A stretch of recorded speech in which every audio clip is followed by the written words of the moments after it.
Part 4। क्या दुर्घटना टाली जा सकती है?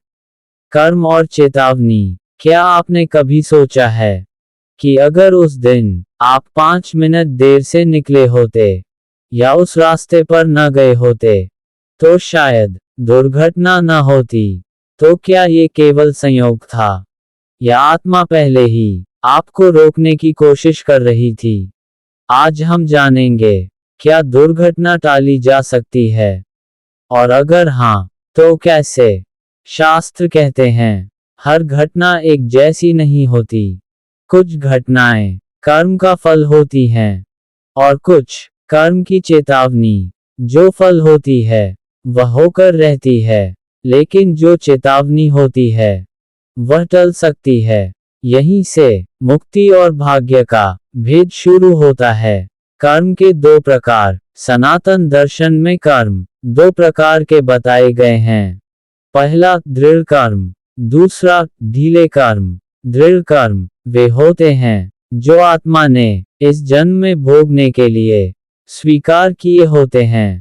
ये लगभग अटल होते हैं। लेकिन ढीले कर्म वे चेतावनी होते हैं। अगर आत्मा जाग जाए तो ये बदल सकते हैं।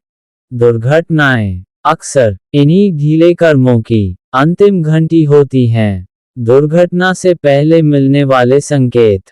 अब ध्यान से सुनिए, क्योंकि यह हिस्सा बहुत महत्वपूर्ण है। दुर्घटना से पहले आत्मा कई संकेत देती है।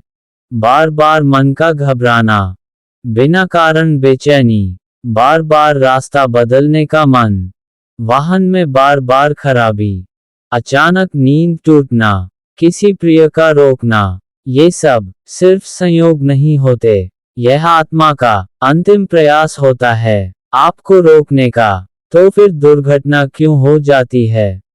अब सवाल उठता है, अगर संकेत मिलते हैं तो दुर्घटना होती क्यों है? क्योंकि हम उन्हें नजरअंदाज कर देते हैं। हम कहते हैं, कुछ नहीं होगा, रोज तो जाता हूँ, इतना सोचोगे तो जियोगे कैसे? और यही हम कर्म के प्रवाह में खुद को सौंप देते हैं, जहां चेतावनी फल में बदल जाती है। क्या हर दुर्घटना टाली जा सकती है? सच यह है, हर दुर्घटना नहीं। कुछ दुर्घटनाएं आत्मा के विकास के लिए आवश्यक होती हैं। वे आपको रोकने आती हैं, तोड़ने नहीं। ऐसी दुर्घटनाओं के बाद जीवन बदल जाता है, दृष्टि बदल जाती है, अहंकार टूट जाता है। लेकिन कई दुर्घटनाएं सिर्फ आपको सही समय पर रुक जाने से टाल दी जाती हैं। दुर्घटना टालने के आध्यात्मिक उपाय।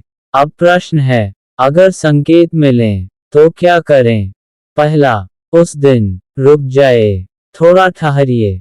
दूसरा, मन अशांत हो तो यात्रा टालिए। तीसरा, वाहन, रास्ता या समय बार बार अटक रहा हो तो उसे संकेत मानिए। चौथा, नाम जप या ईश्वर स्मरण करके निकलिए। पांचवा, कभी कभी रुक जाना भी कर्म सुधार होता है।